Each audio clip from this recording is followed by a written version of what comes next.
Hello guys, today I will show you how you can delete or archive your house. Let's get to it, in Clubhouse of course.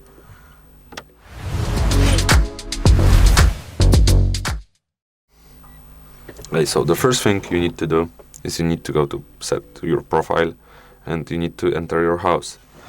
Okay, the second thing you do the three little dots, you delete the house. You need to write the name of the house so they are sure you wanna delete it. Reset. Okay, delete. I deleted the house, and it already archived themselves. Okay, thank you for watching. Have a good day. Goodbye.